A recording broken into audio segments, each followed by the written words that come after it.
All right. Audio video is fine. Yes, Nitin. Great. Looks good. Yeah. Okay, let's get started.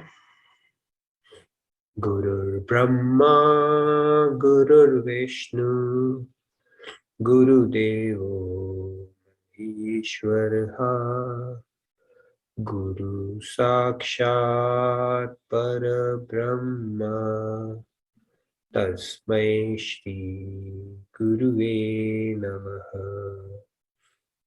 Vasudeva Sutam Devam Kamsachanuramardanam Devaki Paramanandam Krishnam Vande Jagadgurum Krishnam Vande Jagadgurum.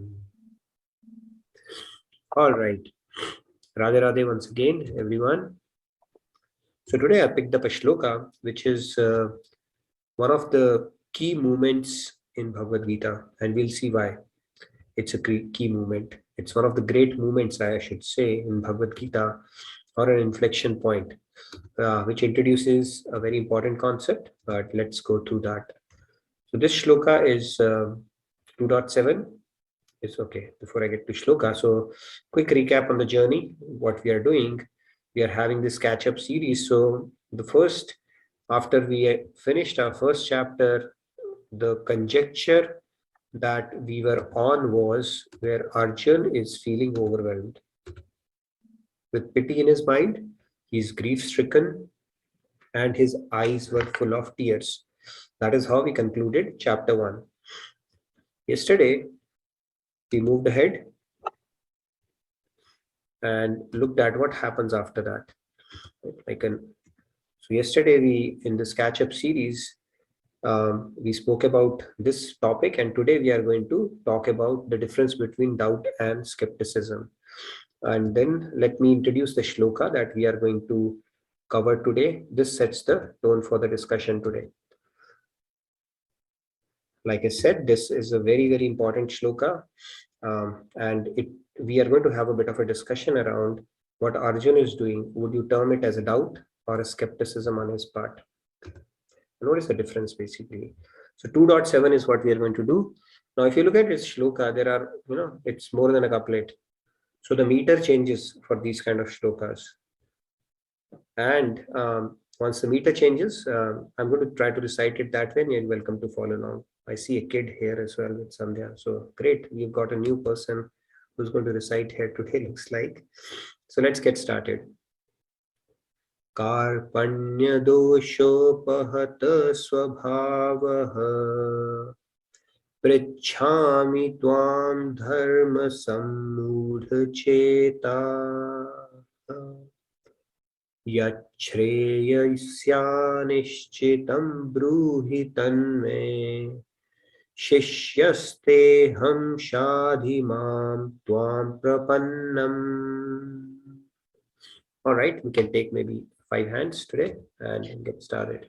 Yes. Radhe Radhe, Yashoda ji, please go ahead. Beautiful name. Radhe Radhe. Yashoda ji, very nice. Radhe Radhe. Oh, Sam ji.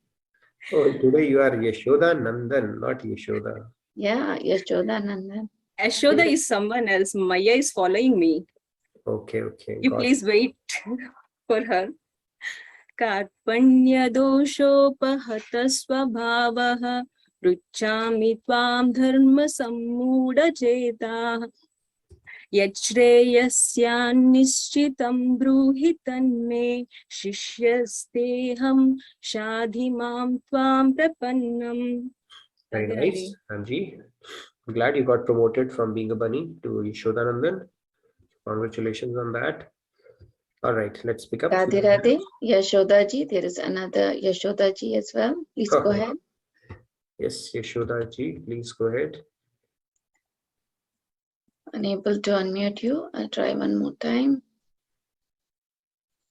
We'll come back to you somehow. Sorry about it. Unable to unmute you. Radhe Radhe, Sri Ramya ji, please go ahead. Radhe Radhe. Radhe Radhe. This is my favorite shlokas, whatever I've read so far. So thank you.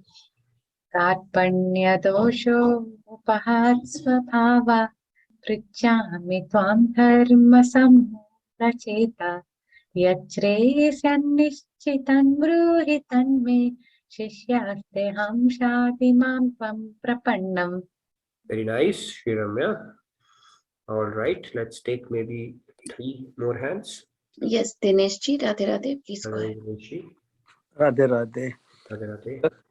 कार्पण्य दोषोपहत स्वभाव प्रोच्चामि त्वां धर्म सम्मूढचेता यच्छेयस्यान्निश्चितं ब्रूहि तन्मे शिष्यस्तेऽहं साधि मां त्वां प्रपन्नं Radhe Radhe Radhe Radhe, very nice, Dineshji. Let's take a few more hands. Yashodaji, Radhe Radhe, able to unmute you. Yeah, please go ahead. Radhe Radhe Radhe. कार्पण्यदोषोपहत स्वभावः इच्छामि त्वां धर्मसम्मूढचेताः यच्छेयस्यान् निश्चितं ब्रूहि तन्मे शिष्यस्तेऽहं साधि मां त्वां प्रपन्नम्. Okay, that is Ashutosh ji's become a Yashoda as well. I think we are coming from a skit, it looks like. All right. Yes, Urviji, Radhe Radhe, please go ahead. Go ahead. Radhe Radhe कार्पण्यदोषोपहत स्वभावः पृच्छामि त्वां धर्मसम्मूढचेतः यच्छ्रेयस्यान्निश्चितं ब्रूहि तन्मे शिष्यस्तेऽहं शाधि मां त्वां प्रपन्नम्. All right. We'll probably take 2 more hands and then we'll get started. All right, so we'll get Chandruji today. Chandruji, Radhe Radhe, please go ahead.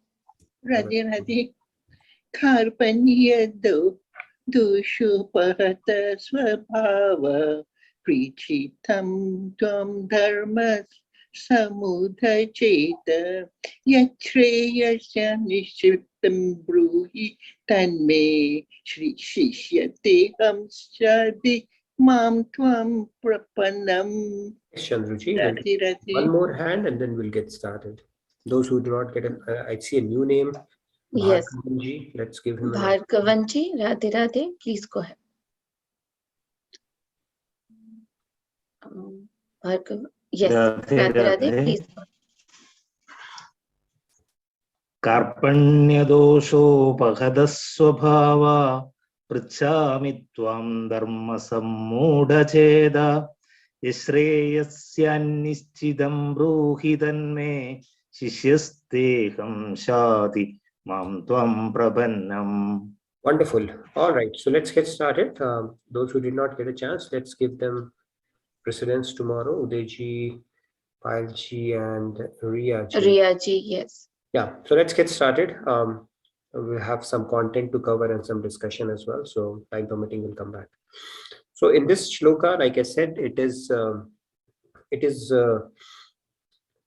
great moment in Bhagavad Gita, because in this shloka, let's see what Arjun is saying. He's saying, I'm confused about my duty and I'm besieged with anxiety and faint-heartedness, as we can see through his statements. Right? When we finish chapter 1, and also we will speak about the shlokas or the discussion or the dialogue that basically the statements that Arjun made leading up to this particular shloka, expression that he had.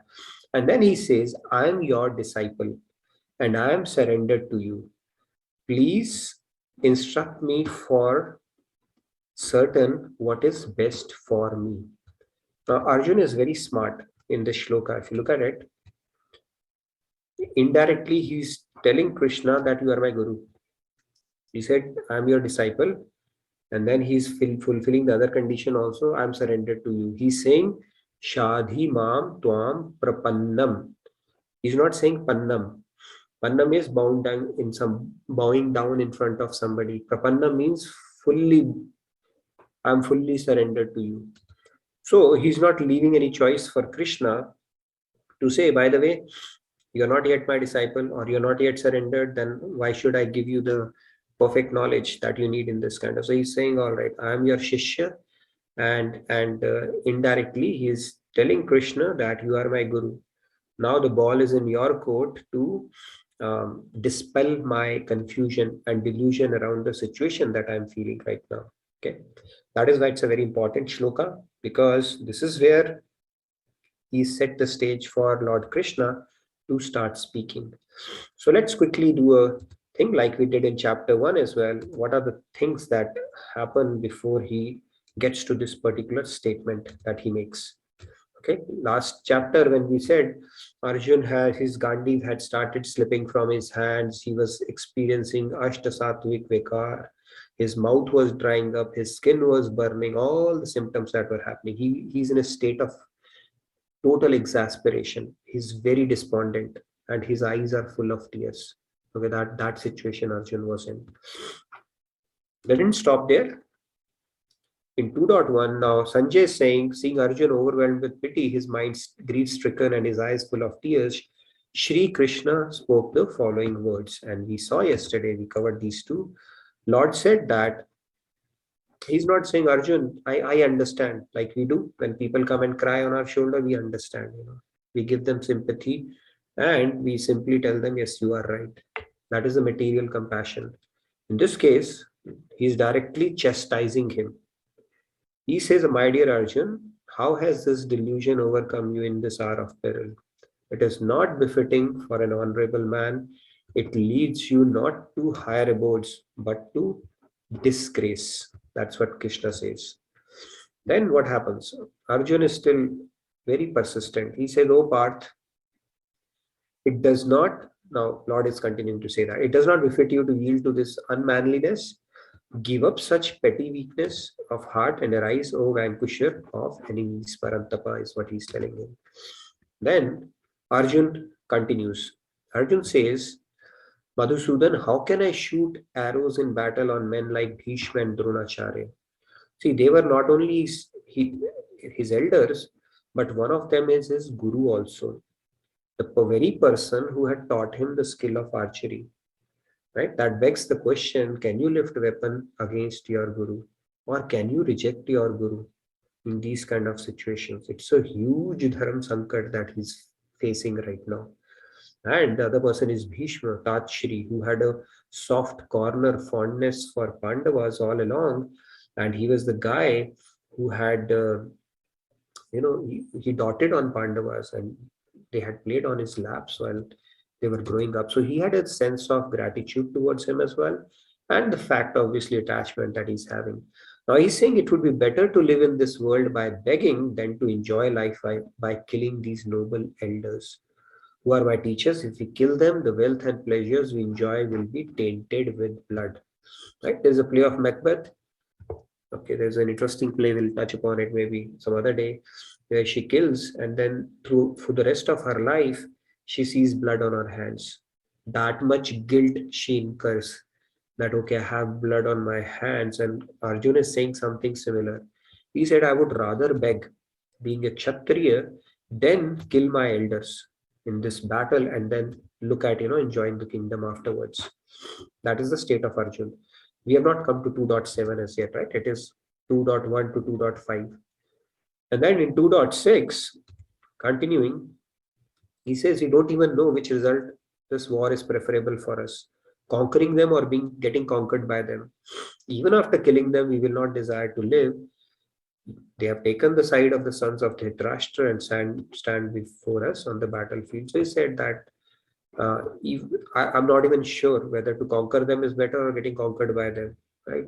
Either way, it's like head they win, tail I lose. So for Arjun, it is a hopeless cause right now. And that's when he calls upon Lord Krishna and says, Shadhimam Tvam Prapannam, that you tell me, I am fully surrendered to, and you tell me what is best for me. And then Lord Krishna, he says, that I cannot drive away this anguish, which is drawing up my senses. And basically he's saying that I'm not able to dispel this grief. And he's referring to Lord Krishna as Madhusudan. Madhusudan because a doubt is like a demon in our head.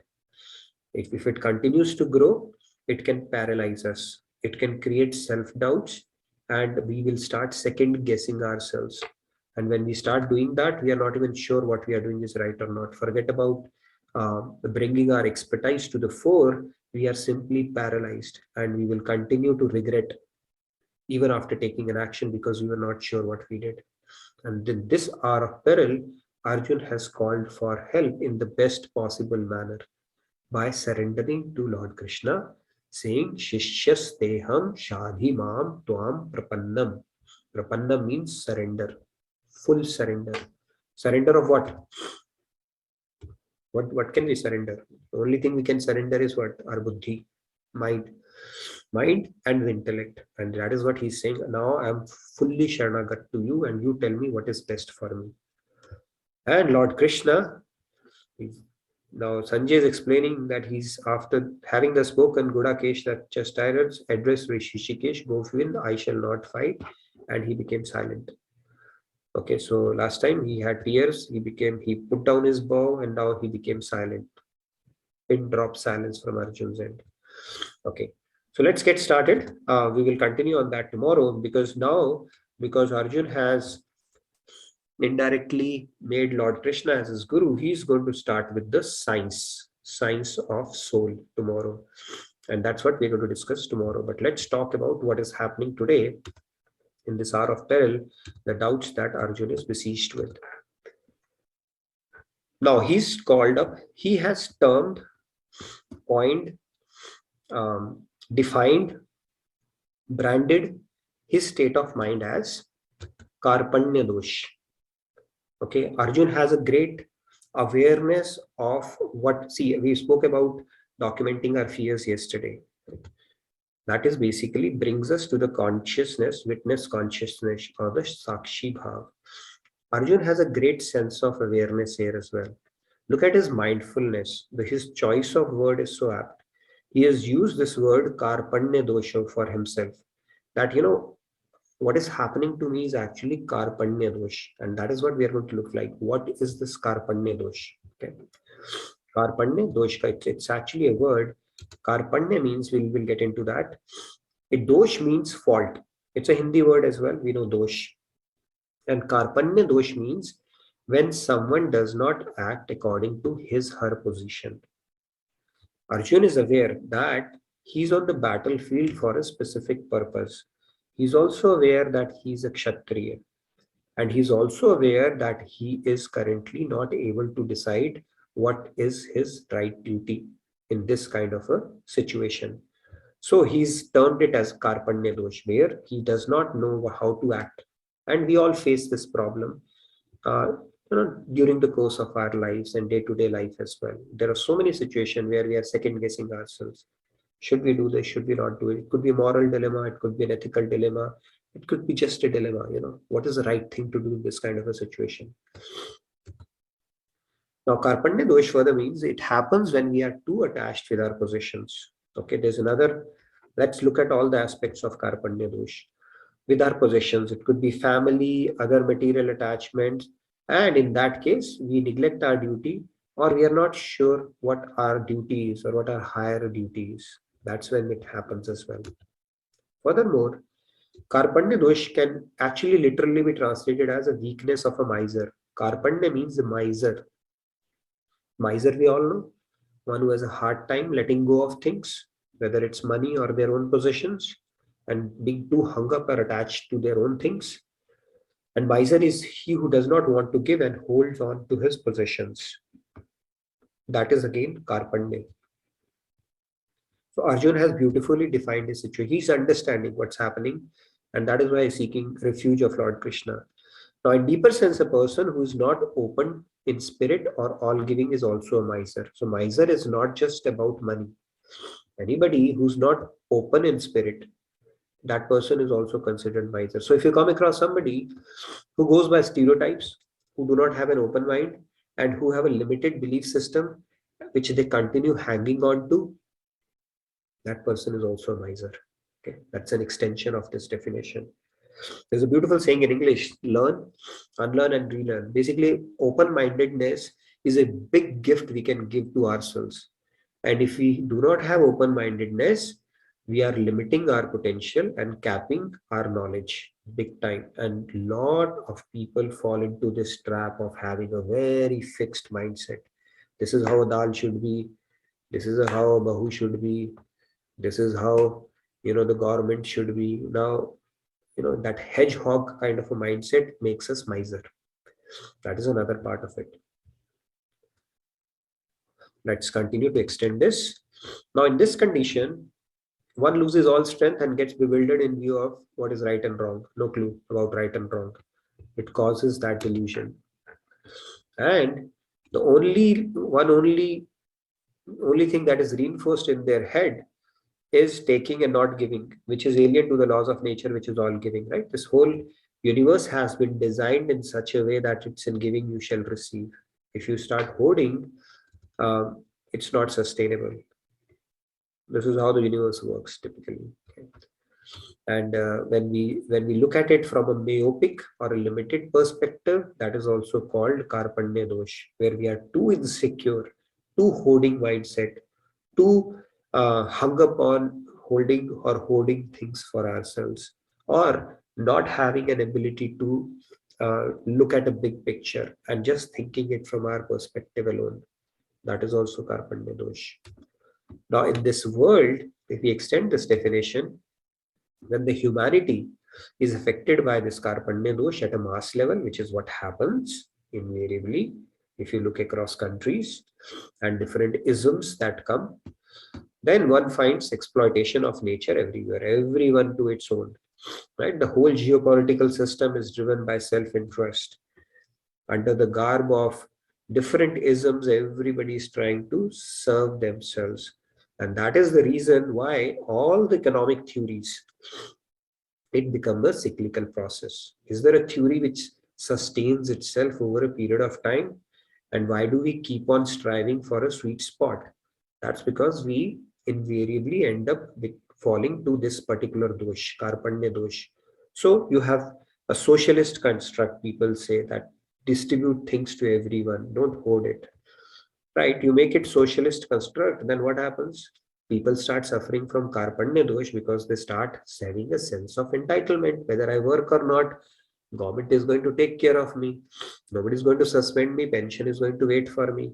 That Karpanya dosh, sense of entitlement, not giving back what you are getting, then it leads to another model. So from socialism, you move to socialism, Marxism, you start moving towards capitalism, right? People say meritocracy based privatization and stuff. When this happens, on the other side, Karpanya dosh happens. People start hoarding money and start working for profits alone. That model also collapses after a while. So that sweet spot is hard to hit until humanity as a whole, we start getting spiritually elevated. Our selfish interests do take over, and that is why different models, they keep on collapsing from time to time. Yes, Arthiji, you had a quick question. Let's move on. You had a question, Arthiji? Artiji, Radhe Radhe, please go ahead if you have question. Yeah. Radhe Radhe, Hari Om Nitinji. My Good. question is, as you said that if we are not giving back what we get, right? But what if we have the sense that we are not getting enough? What Yes. if we think we are being deprived, we are not being given enough, we are not being given even the basic justice or basic necessities? What about that? Is that also a Karpanya dosha, or like what is that? A part of it might be reality, part of it has to do with our mindset as well. I'll probably take up Maslow's law of hierarchies in one of the sessions where it talks about humans uplift themselves to pursuit of spirituality only after their basic needs are taken care of: food, clothing, and shelter. Okay, that is one part of it. Having said that, how much is enough is the question. You Yeah. think millionaires think they have enough? Nobody thinks they have enough. And at the same time, people, saints who did not have enough, they were still able to elevate themselves. So how much is enough is the question here. But I get your point. For a basic human or a regular human being, until their basic needs are met, you will not even think about uplifting yourself spiritually. Your life would revolve around taking care of food, clothing, and shelter alone. And that is why Exactly. spirituality Yeah. becomes even more important, because if you make it a priority, okay, for whatever reason, then God will make sure you are born in a family where you don't have to struggle with at least these basic things. And your spirituality can continue really quickly. Maybe you're born in a family where these things are taken care of, or you're born in a family where the spiritual quotient is pretty high early on in life. Krishna has said that.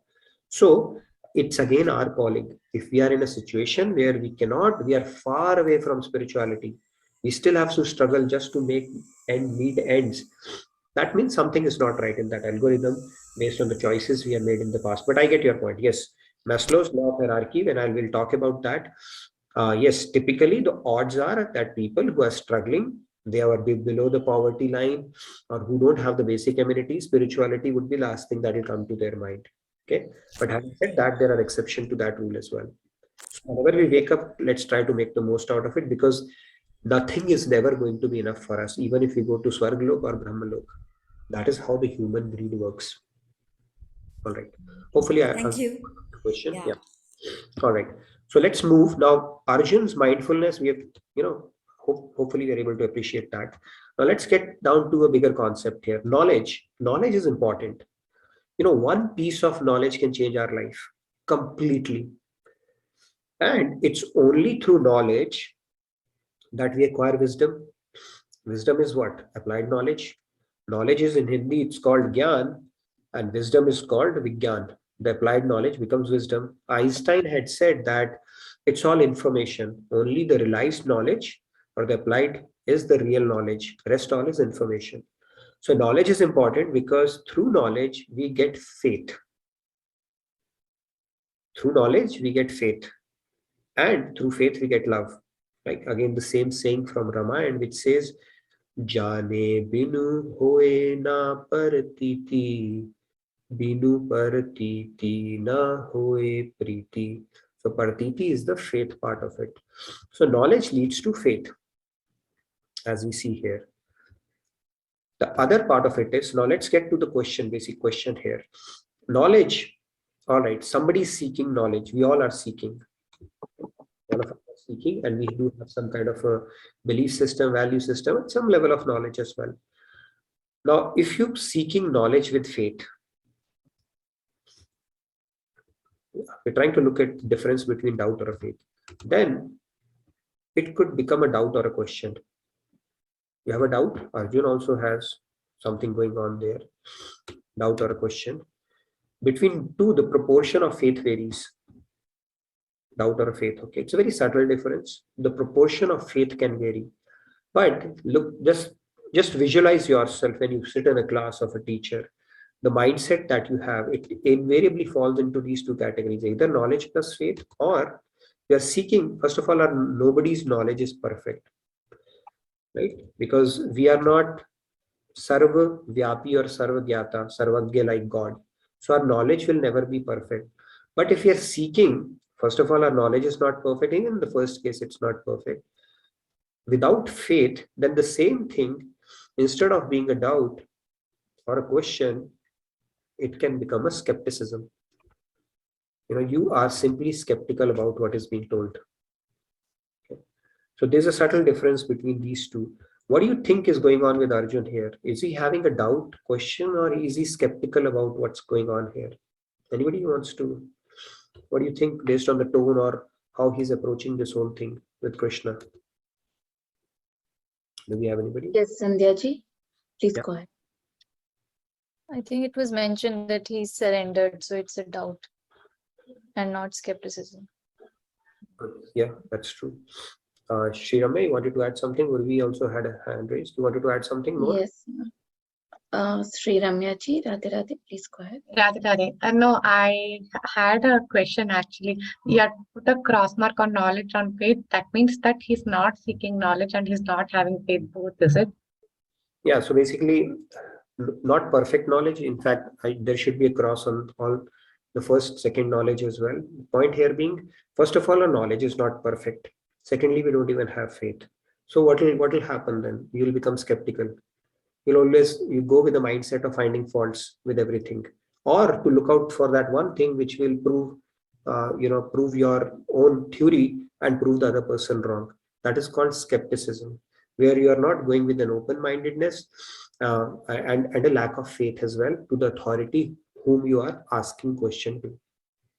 So knowledge means knowledge is not perfect, and at the same time the faith is also not there. Even in the second row, the knowledge there should be a cross, because nobody has a perfect knowledge. But at least when you are seeking knowledge, that should be done in a particular spirit. Then only it will flow. Knowledge flows top down. It doesn't flow bottom up, right? So that is why the Vyasas and the person who is imparting knowledge, when you look at Swamiji or anybody, you typically sit down, right? So that you can receive that knowledge. Law of gravity, it flows top down. And you need to have a spirit, humble spirit also. If your pride is there, then again that top down will not happen, because you have put a bar or a wall in front of you.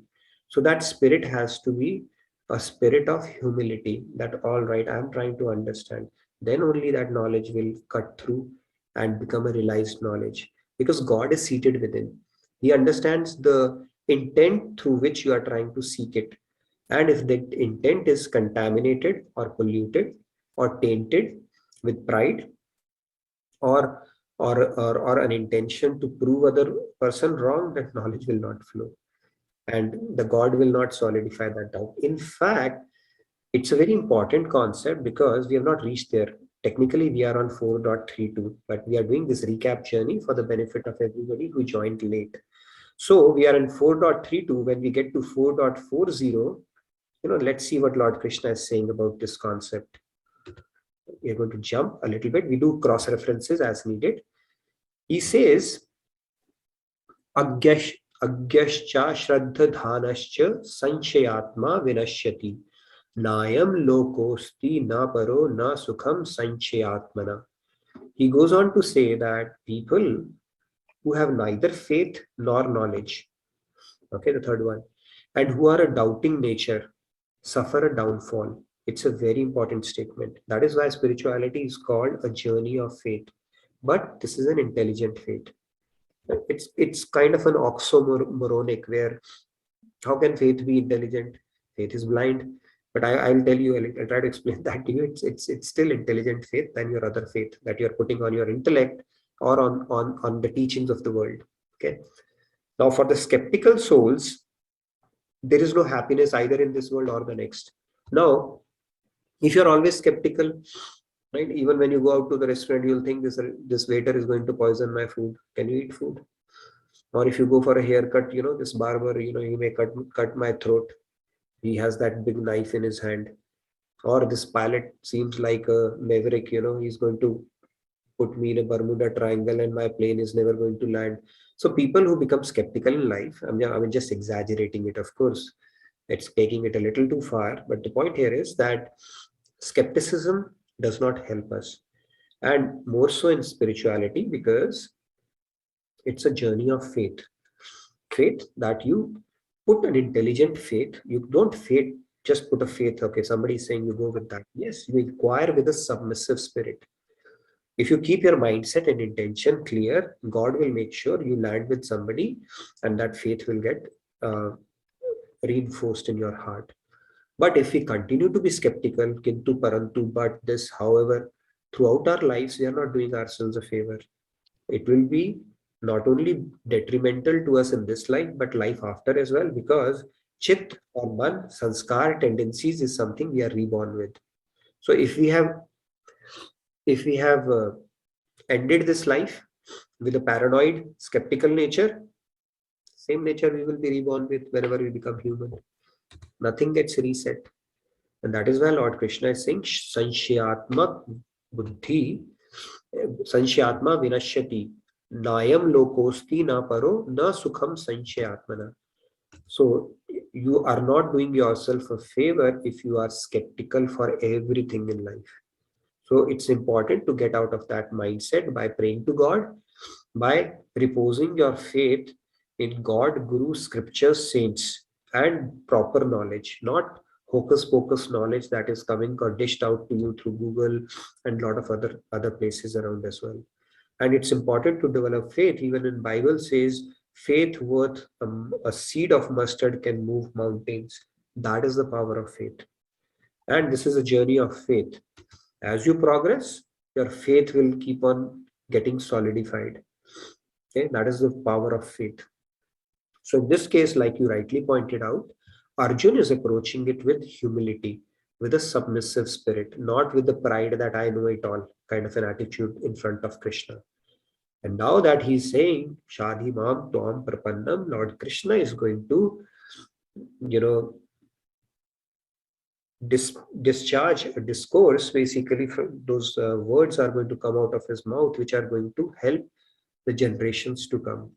We are fortunate that we are discussing that, and this discourse starts only after Arjun says, now accept me as your disciple. I just don't know what is right for me. And he's in this kind of a precarious situation that he's in right now. Yes, Neilji, you had a question, and thank you for turning on your camera. Good to see you. I think I'm seeing you. You're seeing for the first time, so thank you for turning it on. Yeah, Radhe Radhe, Neilji, please go ahead. Yeah, Radhe. It's good to be here. Thank you, everyone. So I have a question. As Arjun has a question right now for Shri Krishna, and you just said that it's bad to be skeptical. It's not good to have question for every second thing. Now my question is, when you have questions, ethical questions within your spiritual journey, that there are certain ground rules that you know that you're not supposed to do. That's period, that's over. But then when you go to your workplace or when you go to somewhere else, and then you start questioning your choices that, okay, until now I used to do this, but hey, as per my learning, this is good or bad. How can I make this better? And when you go in that dilemma, is that good or is that bad? See, dilemmas, good and bad, would always be there, but maybe it's a bit contextual. If you tell me a situation, I can try to answer that, or maybe it's a question for Swamiji on SMX. How I understand it is that in every situation we have two choices: either to approach it skeptically. Skepticism is being predisposed to a negative outcome, right? In that case, in skepticism, you have already made up your mind. You are just getting into a confirmation bias, right? You have already made up your mind, this is how it is, and you're looking for that one thing that will confirm that for you. Then you are forfeited the opportunity of having an open-minded and giving an objective outlook. So, as I understand, is all we need to do is having an open mind around things. We might be missing a point, as opposed to having a pride. I have already sorted it out. And second, having a pure intention around it. Why am I doing it? You really want to make a difference? Yes, your intention is pure. Or are you fueling your pride just to prove a point to somebody? If your intention is right and you have an open mind, more often than or not, you will be guided to something which will uplift you in long run. But what happens with us is we fall into the trap of massaging our ego around something and proving a point to somebody. So that is very contextual, really depends on the situation. There is no one answer that will fit all. But yeah, in most situations, the only thing that we have control over is the purity of intention. And that is our insurance policy, because we may or may not do the right thing in a lot of situations, but God, who's seated within, notes our intention behind that act, and he knows that we are not perfect as yet. But as long as we have exercised a pure intention, he will still give us the credit.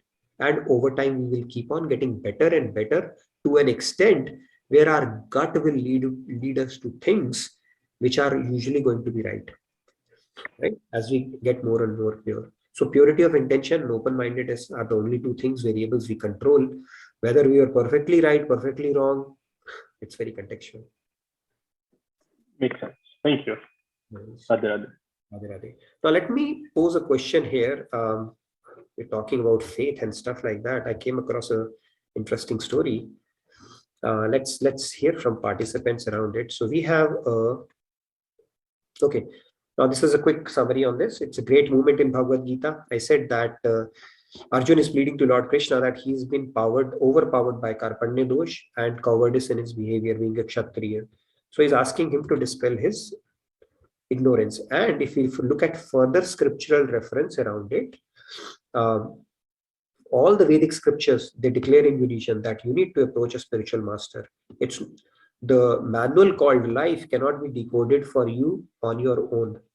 If you do that, first of all, one lifetime is not enough.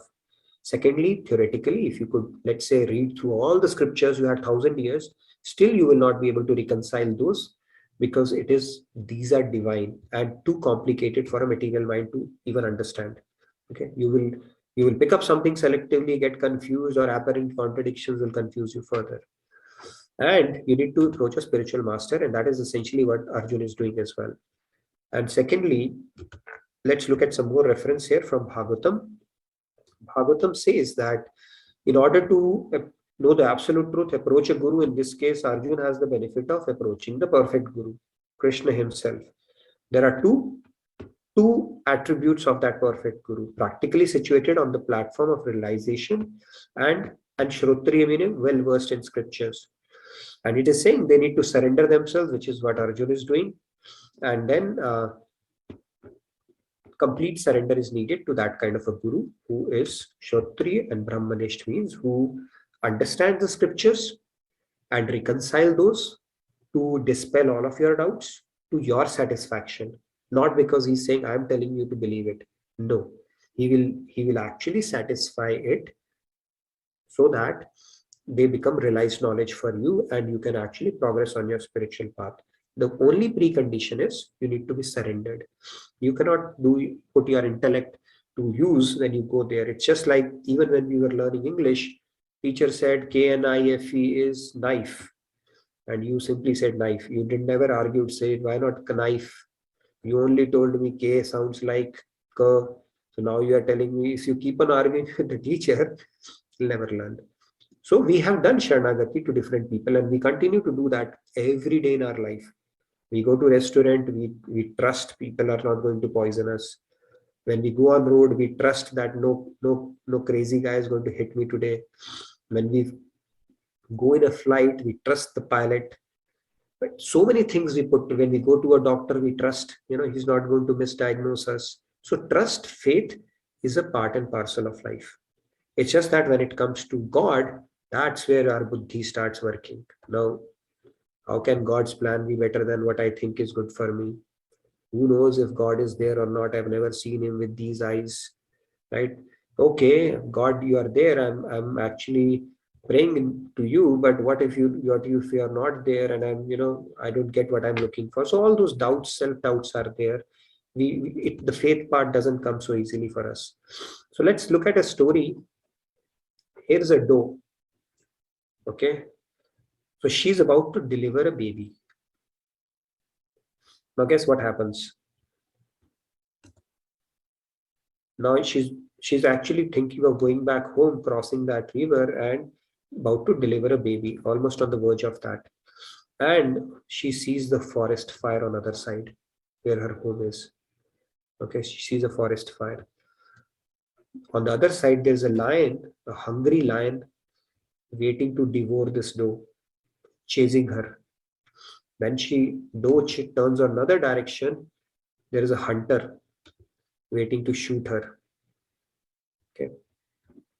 And there's a lot of lightning that starts happening as well. Now, what do you think? What are the odds of doe's survival and delivering a fawn baby deer here? Anybody wants to talk about that? What are the odds? So you got a hunter, you got a lion, and then the fire is there. And poor doe, she has to deliver a baby, and then the lightning starts as well. So what do you think are the odds? Anybody who wants to take this question? Only this question, nothing else. Yeah. Questions, no answers. Yes, Samji, Radhe, please go ahead.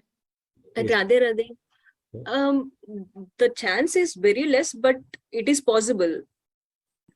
Okay, you have a hack for that. Yes, it is possible. Everything is possible.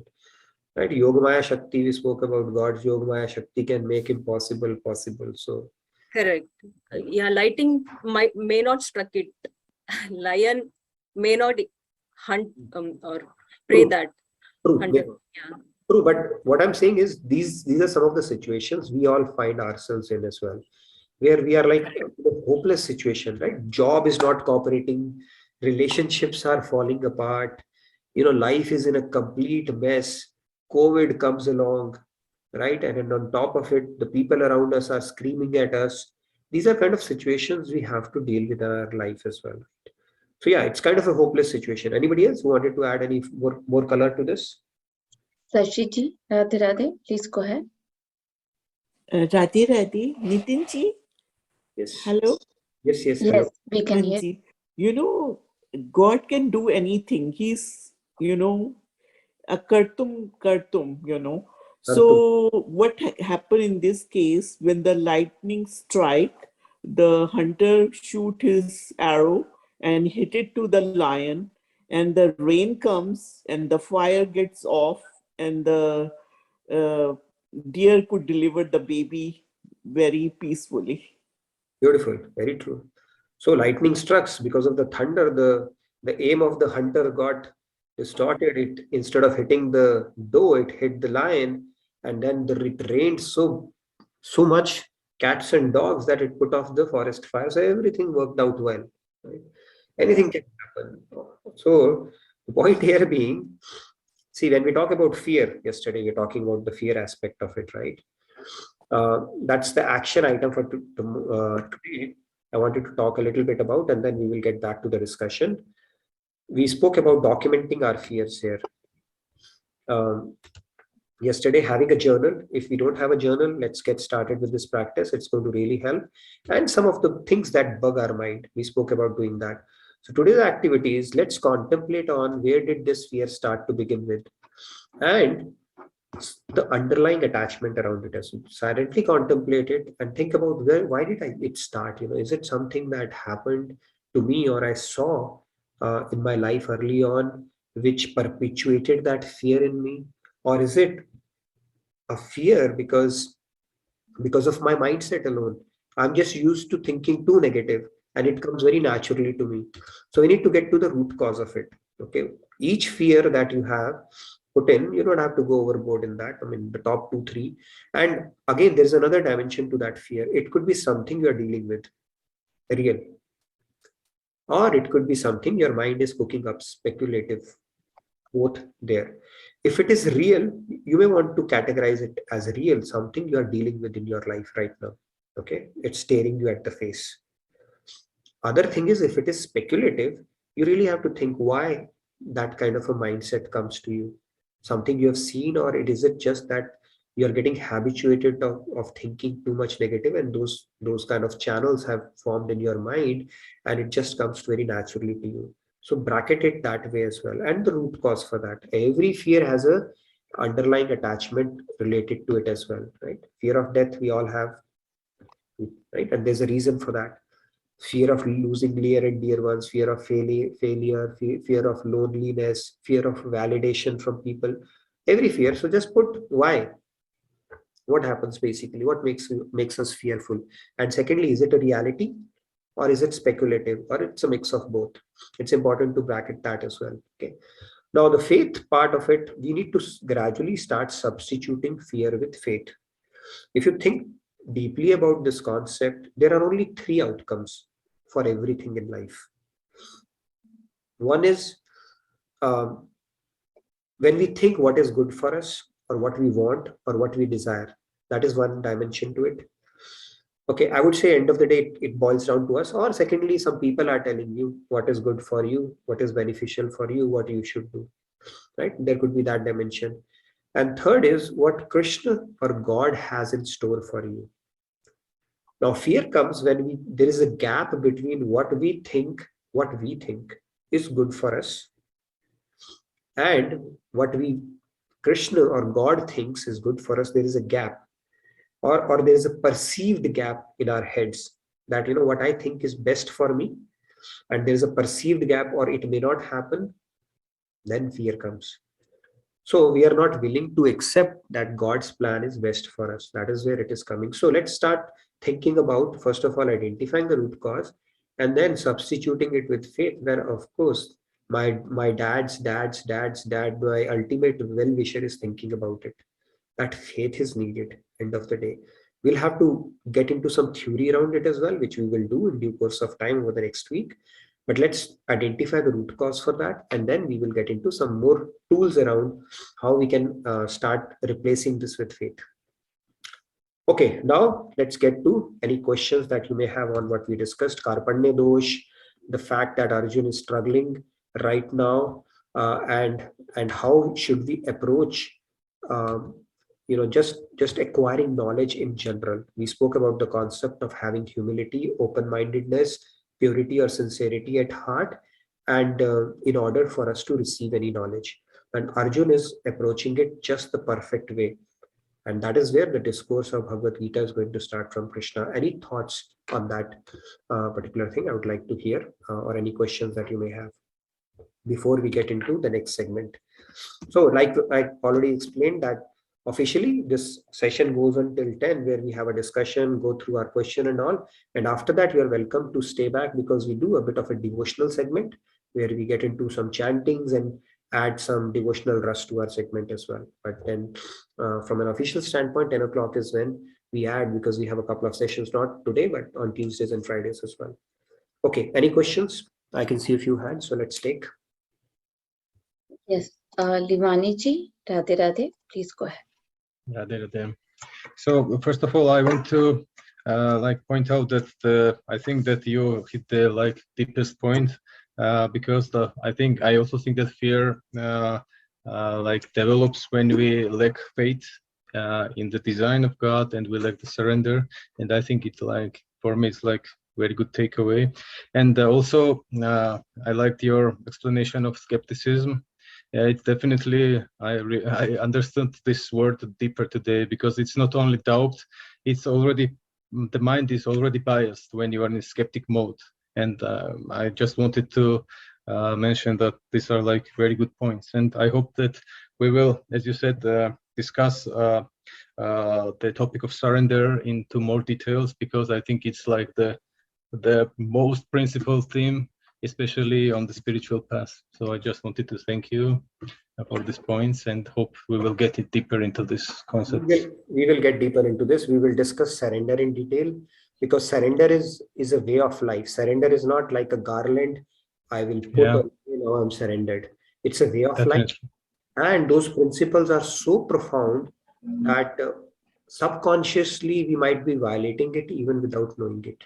That is how deep they go. So we will talk about surrender in great detail, great depth.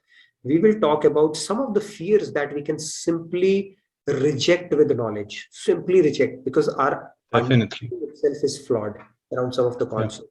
And I would, I would share one thing about this issue. Sorry for interrupting. For example, in my case, when I was when I had this period when I was not yet in spirituality, and I was super stressed out at this period, and when I got spiritual knowledge, most of the fears just disappeared, just from the knowledge. I mean, I could not even sleep at night. I was if I was not turned off in front of TV, I wasn't able to sleep. But just by receiving a little bit of knowledge and a little bit of grace, most of the fears just disappeared. So I think it's a very principal thing. And you can share some examples. I'll share some examples. Yes, knowledge is so powerful. It's just like putting a torch to a dark place. You see light and fear dissipates, right? It was seeming like a snake, but when the light was put on it, it was just a rope. All of a sudden, fear went away. So yes, knowledge is so powerful. Just by having that right knowledge, you can just reject the fear outrightly. Those are some this internalized knowledge. When you deeply understand it, it can as you said, just destroy snake and create rope. It does. And fear of death is something we will tackle next week in great detail. Who is I? We will start with that tomorrow. Let's reintroduce ourselves to ourselves. Okay, that is what we will do. Our forgotten identity, and then we will directly tackle the fear of death next week. That is the biggest fear people have, other than public speaking. We will tackle that, and a lot of other topics as well as part of chapter 2. We will go through surrender and all that. I'm looking forward to this fascinating journey, but you're right, just by having knowledge. But let's identify our attachments, which is making us insecure around that thing. And why it is making us insecure, we need to really do a little bit of digging into ourselves here. Okay, and when we are able to break it down to the fundamental particles, what is constituting our fear, you will say, hey, by the way, this is something I can put aside. This is something I can put aside. This is something I can do something about. This is something I just have to accept. Right? And with every situation, there are only 3 plans. In fact, there are only 2 plans. One, the plan that you have for yourself, based on your understanding, value system, belief system, knowledge, or what you think is right for you. Second is the plan that Krishna has for us. There's no third plan. World makes plans for us, but at the end of the day, we only decide whether to accept it or not, right? Parents can make some plan, friends can make some plan, relatives can make some plan for us. But when only we accept that, it becomes a plan. So it's either our plan or Krishna's plan. And fear is in a way saying that, Krishna, I don't trust your plan, or the gap that I perceive between my plan and your plan, it is intolerable or unacceptable to me. And I will lament, cry, and complain if that gap continues to exist, will continue to exist. That is essentially what we are trying to do here, okay, which we need to beat with knowledge, proper knowledge. All right, couple of other hands. Manishi, you wanted to add something? Pallaviji, you wanted to add as well? Yeah, first let's hear from Manishji, Nathanji. Sure. Yeah, Radhe Radhe, Manishji, please go ahead. Radhe Radhe. So I just wanted to add something, but Nitinji, you sound like you're under the weather. So thank you for still taking the time to give us the knowledge while you're still, also hope you feel better soon. And then what I wanted to share was, can you develop so much faith that you have fear of nothing? So like Jako Rake Sayam Mar Sake Na Koi, or if I get this, I don't know if I'm getting this quote right, but you have nothing to fear but fear itself, something like that. I forget, but is that possible? Yeah, there's a saying, right? Swamiji was talking about Rakhe Krishna Mare Krishna Rakhe Ke. So, Jaku Rakhe Sanya Mar Sake Na Koi, it's a reiteration of that part only. Yeah. Yeah, I mean, that is true. Basically, it's a faith that God is protecting you, right? That Swamiji talks about that story of a naval officer. The ship was sinking, her wife was panicking, and this guy was calm. So she said, are you not fearful that we are going to drown? And then at that moment, he takes out the sword and puts it on her neck. And he said, are you scared? She said, of course not. He said, why? He said, because I know you are my well-wisher. He said, exactly the same faith I have on God. He's my well-wisher. So the point here is, well-wisher does not mean that everything will work out in accordance with what you think is right. Well-wisher means he had our best interests in mind, no matter what it happens, right? There's a beautiful bhajan from Maharajji. Teri kripa to hai kripa radhe, tera kop bhi kripa hai radhe. So that means the mercy or the grace of God is not necessarily in good things that we get. Even there are things that happen which our mind says is not good for us. Okay, how could it happen to me and why me? That mindset we have to slowly get rid of. God knows what is best for us. There are lessons in everything. There's a teaching in everything. We have to accept it like a prasad buddhi. And that is where acceptance is a great virtue to have on this path, as opposed to a whining, complaining, or a bitter attitude. Thank you. Yeah, wow, beautifully explained, Nitinji. I'll go ahead and read out 2 questions from the chat. One question is from Ashutosh Ji. Is Arjun completely surrendered at this point, or after seeing the Vishwa Swarup? So yeah, it's said that only after God showed him his Vishwa Swarup is when he got surrendered, because he freaked out, looking at him. Now the product is revealed, so that surrender automatically came. But let's understand the bigger picture part of it here. First of all, he's already a Sharanagat. He's a God-realized person. He's a Naravatar. So God has planted that doubt in his heart and turned the key for our benefit. Secondly, if he says, okay, God, I'm surrendered, and God reaches the final thing, he says, Sarv dharmam parityaje maam ekam sharanam braj, and Gita is over. Then we wouldn't have known the nitty-gritties and the nuances of so many other things, right? What is Karam Yoga? What is Bhakti Yoga? What is Buddhi Yoga? what is Gyan Yoga, all the other facets, beautiful facets of life, right? For the larger good of the humanity, all those would not have been disclosed. So it's a Leela they are doing. So yes, I mean, in that sense, from a chronological order standpoint, you could say only after that it happened, but Arjun is already there. He's just enacting the Leela, and the kind of questions he's asking are very too smart. It just covers everything, every aspect of human life.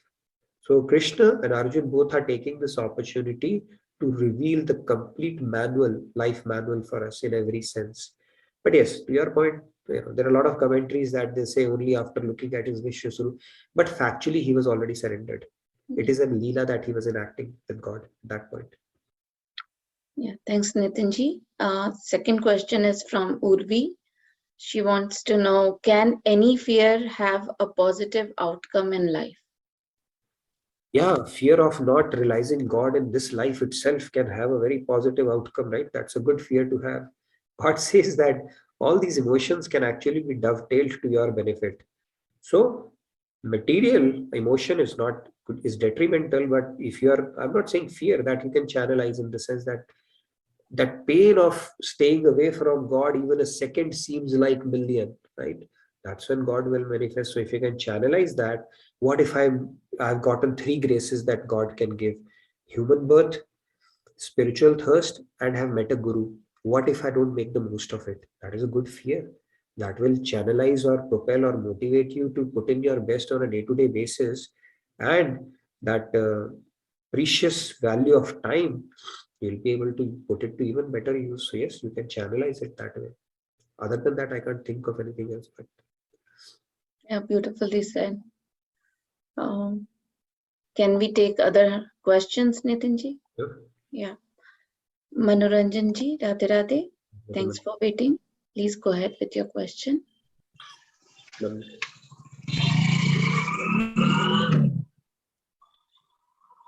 That was a good question. Just a minute. I'm driving. We can come back to you. It's okay. Yeah, just. Yes. Swati ji, Radhe Radhe, please go ahead. Radhe Radhe, Swati ji. Yes. Radhe Radhe. Yeah, I have the fear, but it's not related to any reason like claustrophobia, closed space and height. So that, what is that mean? Those are phobias. Why is that reason? Those are more like phobias. I would say fear here, we are talking more about our emotional insecurity that we're talking about. There are a lot of fears, right? People have fears from snakes and those things. We are not really looking at it at this point. It is more about the insecurities because of our mindset, right? Emotional insecurities that we build over time. But yeah, people have acrophobia. Some people have agoraphobia. Agoraphobia is fear of open spaces. Some people have allodoxaphobia. Allodoxaphobia is what will people say? "बहुत सबसे बड़ा रोग क्या कहेंगे चार लोग?" So those kind of phobias are there. Acrophobia is there as well. Fear of heights. Hydrophobia is there. Is fear of water. We're not getting into phobias right now. There's a slight difference between fear and phobia. It's more about the fears that we need to quell in order to proceed in spirituality. Because these one more. can derail Yes. our journey. Yeah, I got it. I liked your point about this, that we don't believe on Krishna and his plan. But once we believe and you keep our mind open, and that belief will make our life, whatever we are thinking, it will get channelized. Yes. So that is very correct. And I would like to focus on that point. Thank you, Radhe. And Saral Swabhav, God is very dear to God. See, if we are having a Saral Swabhav, right? We are having an open mind, we have simplicity in our thought process. It is very endearing to God because we are more like a kid at that point. And if you're skeptical, always having a doubtful nature and doubting everything and finding faults and all that, then it makes us complicated and we are getting further and further away from God. That doesn't mean you become dumb and get taken for a ride by the world. It just means have a simple thought process when it comes to God and spirit, buddhi in world and man in God. And we have to handle this dichotomy or duality for as long as we are not God realized, because it's like, okay, how can we be simple in one field and and be smart in another, but I think we should be able to handle that.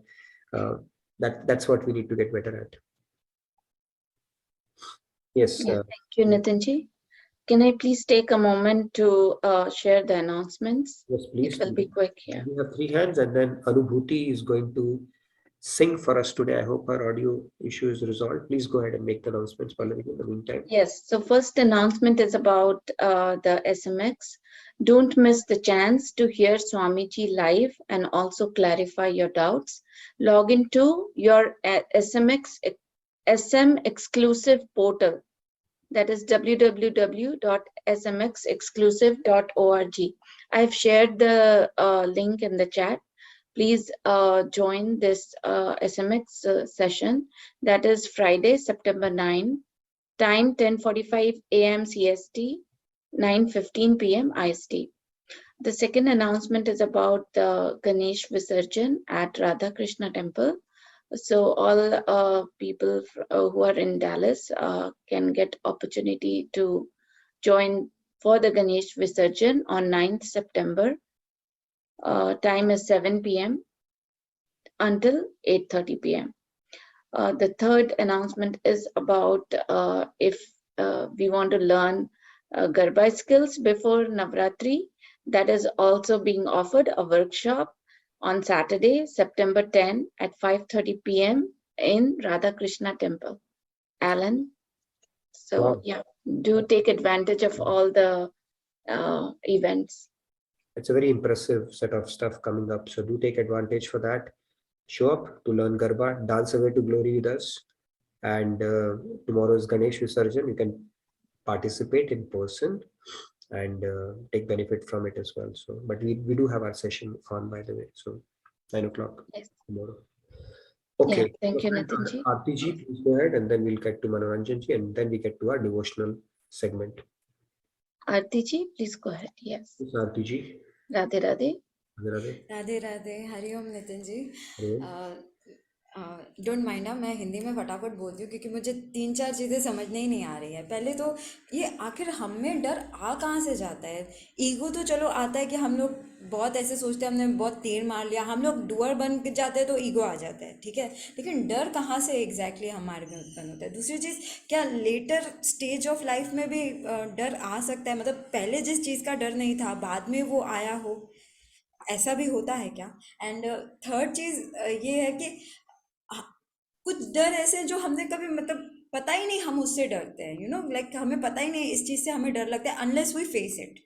तो ऐसे डर का हमें कैसे पता हो कि ये डर है हमें या नहीं है? पता नहीं, आपके क्वेश्चन बहुत ही गूढ़ प्रश्न है। SMX, this is SMX question. You should be asking this to Swamiji directly in person. Dar ka, there are 2 components to it. One is the fear that is needed for us for our own protection. That is a good one, right? Physiologically, we are made like that. I think there's a part in our brain similar to the one prefrontal cortex which gives us the willpower. I think there's a part called amygdala which induces fight or flight response, right? So fight or flight response. But I think through our chinta or the worrying nature, where we have lack of acceptance, where we have lack of faith, where we have a predisposition to thinking negative things over multiple lifetimes, I think that keeps on building and makes our mindset, and that comes out, manifests in form of fears like we have. We may have a situation where we have seen death of for example, I had a friend, he lost his parents pretty early on, his father, right, in an accident. I always used to have that fear, you know, what if this happens, that kind. So those kind of situations contribute to it as well. But that is how we humans are, right? We have a repository of memory, and based on that, if we don't have knowledge, we can continue to build on our fears. So what I think Gyan ki, in the absence of proper knowledge, those fears keep on getting perpetuated in our heads lifetime after lifetime. And some of them are so deeply ingrained in our subconscious that even we are not aware of it. As you rightly pointed out, maybe in a given situation, they will come out. The point here is we don't know. There could be a lot of contributing factors, but the key thing is once we have started understanding this principle, let's try to reverse this whole cycle. Okay, I will, in 16th chapter, verse 3, the first Devic good that Lord Krishna is talking about is Abhayam, free of fear. And even if you make a little bit of progress in spiritual path, the fear will start subsiding because you have faith. It's like you have the biggest power that you have tapped into, and you truly believe God is there. He's both my witness as well as my protector. Spirituality is all about deepening the consciousness that God and Guru are my protector as well as my witness. So when you have that, big Bollywood stars and politicians, when they are in a Z plus security, they feel secure because though there are bodyguards who are protecting them, and here God is saying, I'm your protector. We just need to have that faith. So with knowledge, I think we can get better. That's the only thing. And we have, over time, we have to get better at that. But that might be a question you may want to ask Swamiji as well. We might, we'll give you a more precise answer. I just told you what limited understanding I have around this. And the last second question that with age like क्या हमें बाद में भी कोई ऐसा हो सकता है सडनली मतलब पहले किसी चीज़ से डर नहीं था लेकिन एज होने के बाद अब उस चीज़ से डर लग रहा है या हमें सडनली हमें डर लगने लगा है वो चीज़ करने से ऐसा होता है क्या? I think हो सकता है, maybe when we will age, we'll get to know. But I've seen people say that as they get old, people start getting more insecure, right? More vulnerable, more emotional. So I don't know how our mind works, or is it the latent fears we always had, but in youth we were able to handle with it. But as we grow old, our insecurities and our vulnerability starts increasing. We don't know. Those fears might already be there, or we may have certain tendencies which may start getting magnified as we grow old. Both possibilities are there. The point here, I think, RPG, is that what is in our control, rather than worrying about the fears which may or may not manifest in us, let's try to arm ourselves so that we get the resilience and be able to dispel most of the fears through knowledge itself. That's the best we can do to ourselves, as opposed to worrying about fears which may or may not manifest. Thank you so much. Hari Om, Radhe Radhe. Hari Om, Radhe Radhe. Thank you, Nitinji. Radhe Radhe, Manoranjan ji, please go ahead. Thank you. Yeah, Radhe Radhe. Actually, I'm near a highway, so I'm sorry for that. So actually, first of all, I thank the entire JK Yoga team for such kind of sessions. I have a perspective on this today's sloka, whatever discussed. How actually Arjuna was confused, and then he seeks the help of He seeks the help of Sri Krishna. He is a close friend. Instantly, he considered Krishna to be his close friend, and then he seeks the advice that as a close friend, please advise me what I have to do. So, as in practicality, we also face such type of situation in our life many times. For example, say suppose I am studying and my parent would say, please get married. So this is a dilemmatic situation for us. Either I will continue my study or I will quit my study and I will get married. Similar, there are many situations like this. So in that condition, there will be many persons in and around us to give us advice. Now, it is our duty to understand that who is the best person among them, and then seek advice from that person only. But what I am trying to say is focus on the type of person you choose. Here actually Arjuna chose Krishna because Arjuna was having his brother also. His brother is Yudhishthira. He is also a Dharmaraja. His brother is Bhima. Bhima is also quite a very good person, very knowledgeable person. But why he went to Krishna? Let us understand this fact concept. Because Krishna is somebody who actually knows. He knew, not as a god. Let's forget for some time that he is God. But he is a person actually. Arjuna knew that he was knowledgeable. So similarly, we also should understand that among all the advisors, who is the best advisor? Who can give us the best solution? So let us stick to that and seek advice from them. So this is the concept. How do we do? I have a question on that. The question is that when Vishenji, when actually you were describing, you said that Karpanya dosha is sometimes which is actually the meaning is the person may be miser. You said it, but actually it contradicts. Karpanya is actually cowardice. majority is Krupan and Karpanya is different. So it is cowardice, it is not misery, because these are two different things.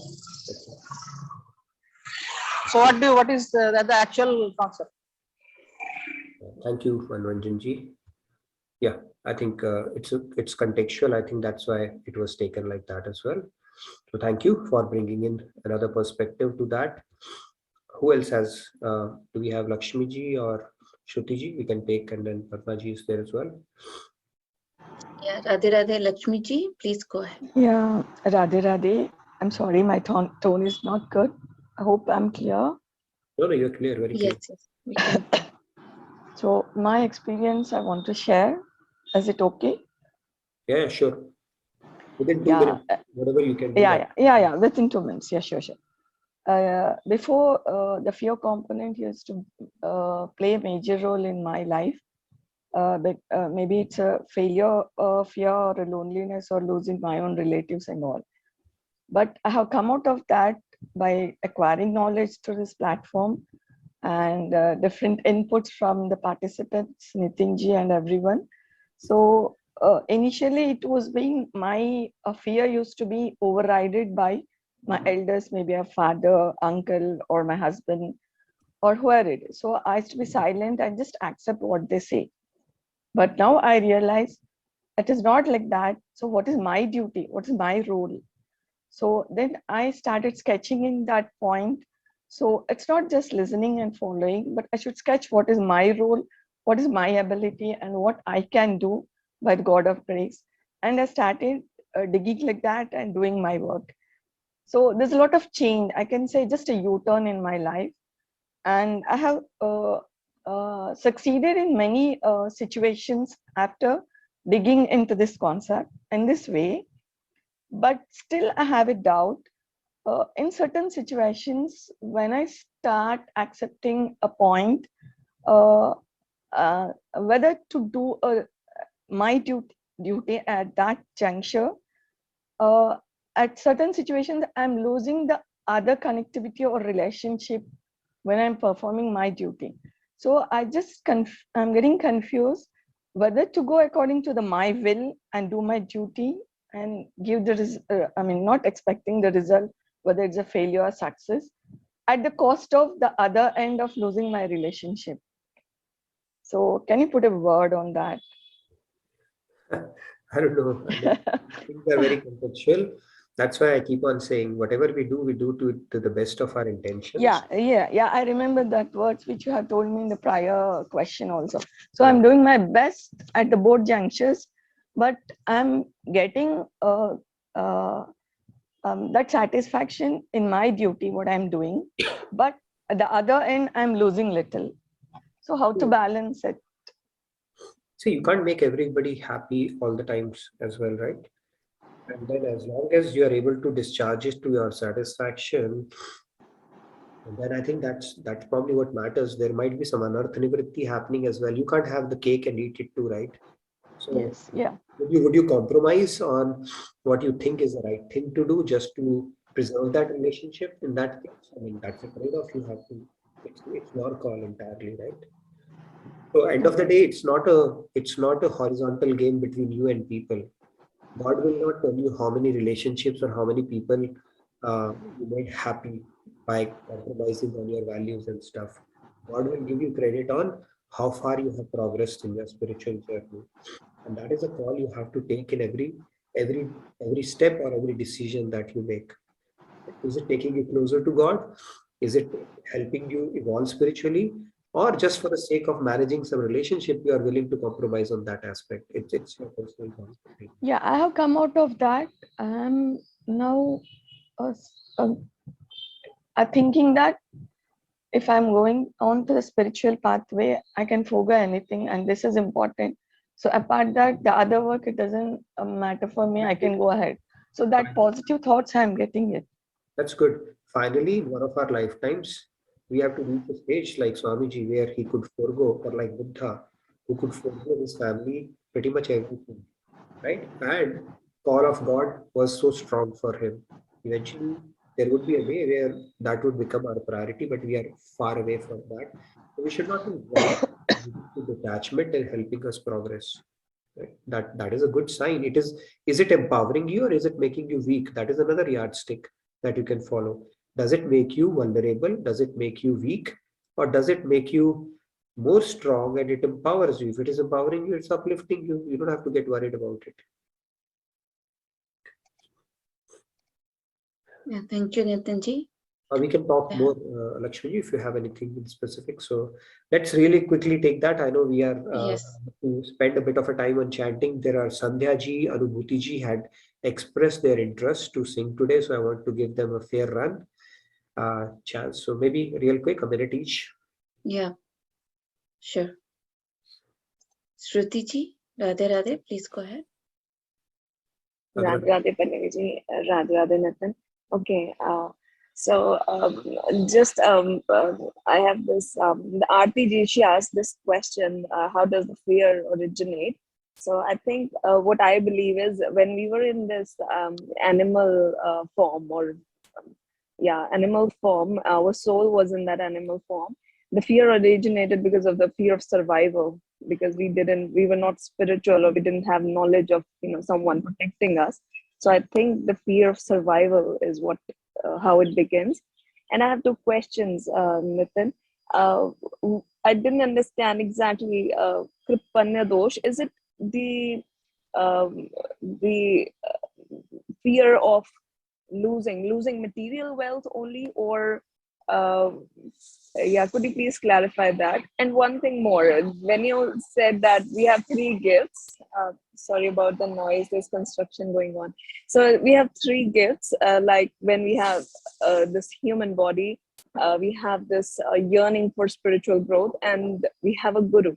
So what if we can't, you scared me there a little bit, that what if we don't make it in this life, like if we obviously we don't put enough effort in this life, then do we get the same guru in next life?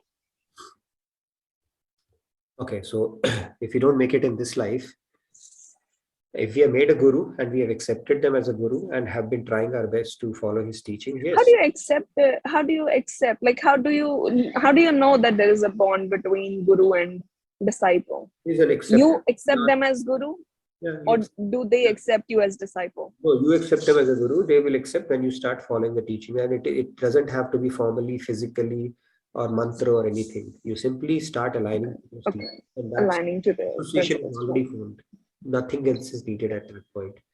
And that association is a lifetime, across lifetime association. They will not leave your hand until they take you across this material ocean. Whenever you will come back as a human, okay, maybe back to back or may not be back to back. If you become animal, you can add years based on your theory, but then the guru will always find you. Okay, guru will always find you, or send a representative. That way your journey will continue. So guru is simply accepting somebody that, okay, I understand and I'm going to align to your principles. And if he is a saint, that's all they need. Nothing else. They've accepted you at that point. At least an association is formed. May not be a complete disciple, because we have to be good disciple as well, right? But that association is formed. Karpanya dosh is something which is Arjun is coining his state of mind as.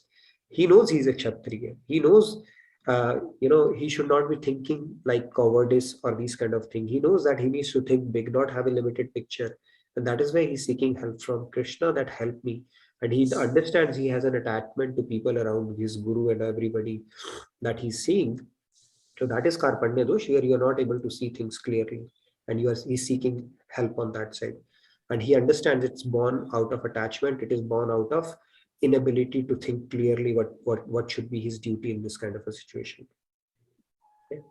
And as animals alone, that is an interesting take on that. I don't know how far of it is the principle and how much of it is just your. It's what I believe. Yeah, I read it somewhere, but I found it really interesting. I think that's how it would have, because the soul is immortal. We just change bodies, and soul is immortal. So it might be when we take birth as a human, that's when we actually realize, feelings. When we start accumulating feelings and feel the feelings, So I think that's how we would start, getting the fear, because we have no protection of any sort. Yeah. Nobody has That's done it. a formal PhD on this across lifetime fear thing. We are free to feel whatever we want. We have lived infinite human lives as well. So it's a very complex algorithm, to say the least. And Okay. one more thing, sorry. Yeah. One more thing.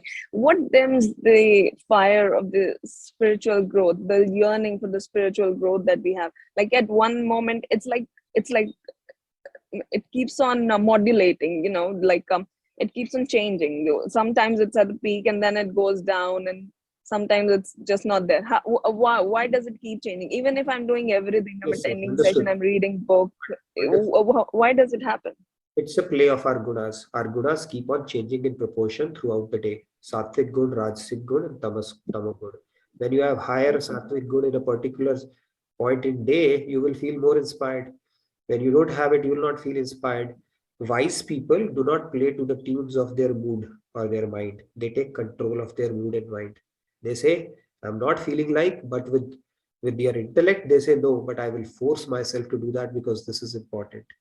So if we play to the tune of our mind and our intellect, that means we are not wise.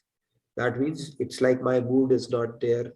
My mood is not, I'm not feeling like that. So if we go by feeling and our mood, then we have not taken control of our life as yet.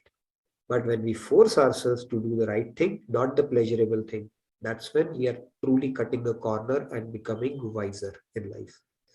So we have to. But if I'm doing everything, like listening to the sessions and everything, then why am I not feeling it from inside? Like, I understand that it's a guna and I'm overriding it, but still that fire is not there. What's missing?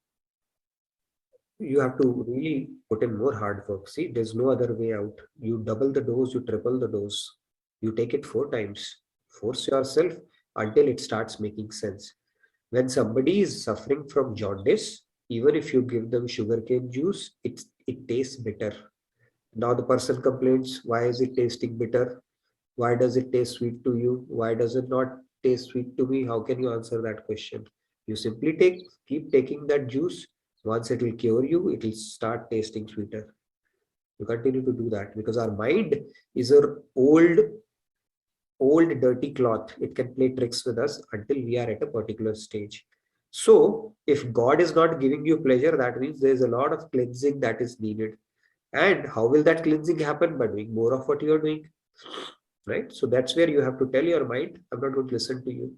I'm going to still invest my time until it starts making sense to you more and more. And you take control of your life. Makes sense. All right. Yeah. Maybe Thank one you, more and Nitinji. then we move on. Anubhuti and Payalji and Sandhya are waiting. I don't want to make them wait along. So we will have 3 singings today, starting with Anubhuti, then Sandhya, and then Sandhya and then Payal. Yeah, And can we take quickly Padmaji? yes, sure. Real quick. Yeah, thank you for waiting, Padmaji. Yeah, last but not the least, please go ahead. Radhe Radhe.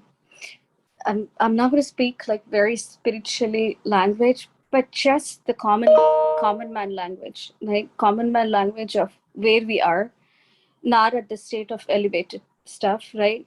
Fears. I just want to say like 2 things about fears. And when we deeply contemplate with self, what is the definition of fear for a common man?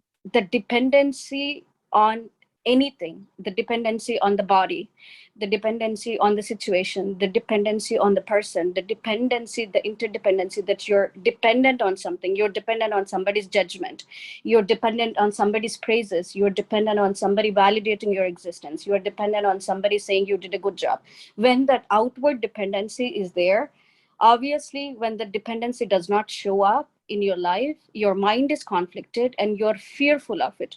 But if you take the dependency and then put it at the lotus feet of God and Guru, you depend on them, then that dependency on God and Guru will eventually give you that courage, not as arrogance or ego, but it will come as a blessings and grace, where you will be moving away from that fear, and your path of vision and your direction and where you are supposed to go will show up as baby steps as you clear the cloud in your ears, like every baby step that you are supposed to take, that goes away. So be dependent on God, be dependent on Guru, and take away the dependence, like however you can train your mind to take away the dependency on people. For example, if you're, and this I'm just saying, child, until a certain age, the child has to be dependent on the parent. The parent's responsibility to tell them what is right from wrong. But after certain age, as Swamiji says very beautifully, after certain age, you let them do their karmas. You are there to support them and guide them. You have given them all the tools that they are supposed to have, but you just watch back and then you just notice. That was one thing that I want to say about the fear part. About the doubt and skepticism also, I feel like this is what plays into doubt and doubt and knowledge, right? I feel like you have a right to have a doubt, but if the doubt is coming with love for God and love for Guru, that knowledge will become wisdom, and that wisdom will actually become a realized knowledge where you can own that knowledge without any doubt. Even if somebody judges you, some situation judges you, you're not going to change with time, space, or situation. Three things: time, space, situation. Anything comes your way, that doubt, if you bring it with surrender of God, with love, that doubt will actually translate your knowledge into wisdom. That means you're embracive and you're not skeptic about that situation, and you're very coherent about your decision. You're very coherent as a person. You're very coherent as the decisions and the choices that you're making, not from ego, not from arrogance, not from anything, but from grace, and just just just being from the state of very calm, and you just let God guide you rather than your mind guide you. That's a point, great point. I mean, time, space, and situation, it's agnostic of that. And do it with a motivation of love for God, and God will guide you around that. Beautiful point, Padmaji. Well said. Are we good to move to our devotional segment then? Yes, absolutely. Yes. All right, let's move. Do we have Anubhuti on today? We couldn't have her sing yesterday, so.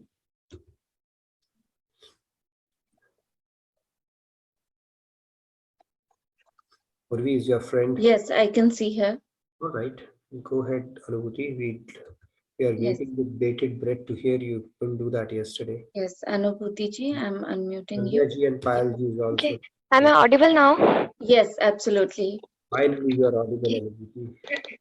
Radhe Radhe everyone. This is Anubhuti and I'm from Jodhpur, Rajasthan. So it's my first time since since I've joined these classes. We can't So I just want. see you, Anubhuti. Is your video not on today? No, her I video just is not on. Okay. yeah, I just thought that the two things will not work together. So I just Okay. on that mic today. Yeah. Sure, go ahead. So I'll be singing Shri Krishna Govind. Please. Shri Krishna Govind Hare Murari He Nath Narayan Vasudev. Shri Krishna Govind Hare Murari He Nath Narayan Vasudev. पितु मात स्वामी सखा हमारे हे नाथ नारायण वासुदेव. श्री कृष्ण गोविंद हरे मुरारी हे नाथ Narayan Vasudev. Thank you. Nice, Anubhuti. Now we can see you. So beautifully sung. So what motivated you to sing that, Anubhuti? I know it's just your second class, right? Yes, sir. So actually, this is one of my favorite songs. So I just wanted to start my chanting from this song. So I just picked it up. Beautiful, very nice, and pleasure to have you on this session. And you should thank Urvi for introducing you to these sessions. We'd love to hear more from you as you go along. So thank you again. Yes, sir. Thank you, sir. Thank you, Anubhuti. All right. Who do we have next then? Sandhya ji, are you ready? Sandhya ji, Radhe Radhe. You had put in her name as well. Please do fill out the attendance tracker as well and put in your names if you're interested to sing for the next day. Yes, Sandhya ji, Radhe Mention Radhe. you are interested. Radhe Radhe. Yeah, I'll know. Yes, please go ahead. Govind Krishna जय गोपाल कृष्ण जय गोपाल बाल बाल राधा कृष्ण जय गोविंद कृष्ण जय गोपाल कृष्ण जय गोपाल बाल बाल राधा कृष्ण जय कृष्ण जय कृष्ण जय कृष्ण जय कृष्ण कृष्ण कृष्ण कृष्ण जय गोपिका माला हारी प्यारी माय मीर मन विहारी मदन मोहन मुरलीधारी कृष्ण जय गोपिका माला हारी प्यारी माय मीर मन विहारी मदन मोहन मुरलीधारी कृष्ण जय कृष्ण जय कृष्ण जय कृष्ण जय कृष्ण कृष्ण कृष्ण कृष्ण जय कृष्ण जय रामा कृष्ण जय राधा कृष्ण जय बाला कृष्ण कृष्ण कृष्ण कृष्ण जय गोविंद कृष्ण जय गोपाल कृष्ण जय गोपाल बाल राधा कृष्ण जय I made it short today because the time is very short. So Very thank nice. you so much. Thank you so much, Sandhya ji. Always a pleasure to hear from you. I know unplugged, it becomes difficult, but you sing, so we can see that. Thank you so much. Thank you so much. Thank you. Yeah. Yeah, short and sweet is always good. Thank you. So, Swati ji, you wanted to sing as well? Before we have Payal ji, we preserve Payal ji for towards the end usually, so that we can blissfully head off. Swati ji, you wanted to sing as well? Yeah, Yes. yeah, Radhe Radhe. Please go Only ahead, 4 to 5 Radhe. lines. I'll not take more time. Yeah, it's usually everybody sings this. So normally that only I'm thinking. Hari Hari Bol, Bol Hari Bol. Hari Hari Bol, Bol Hari Bol. Keshav Madhav Govind बोल मुकुंद माधव गोविंद बोल गोविंद गोविंद गोविंद बोल गोपाल गोविंद गोविंद बोल राधे राधे गोविंद बोल हरि हरि बोल के ले हरि मोल बोल हरि बोल हरि बोल हरि बोल हरि बोल हरि बोल हरि बोल. Thank you, Radhe Radhe. Very nice, Swati ji. We have danced to this chanting so many times with Swamiji, so it was a bit nostalgic. Yeah, same here. Yeah, so I can sing one line and then Payal ji, you can sing as well. Hari Bol, it reminded me of that bhajan as well. Mukund Madhav. Mukund Madhav Govind Bol Keshav Madhav Hari Hari Bol Hari Hari Bol Bol Hari Bol Hari Hari Bol Bol Hari Bol. All right, thank you. Over to you, Payal. Let's.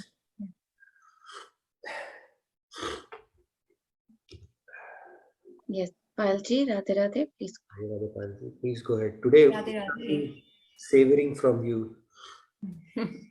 Thank you so much, Pallavi ji and Nitin ji. So this is one of the bhajan I've been grown up, like while growing up, I've been listening to this bhajan, and again one of my favorite ones. So just want to sing few lines. Yes.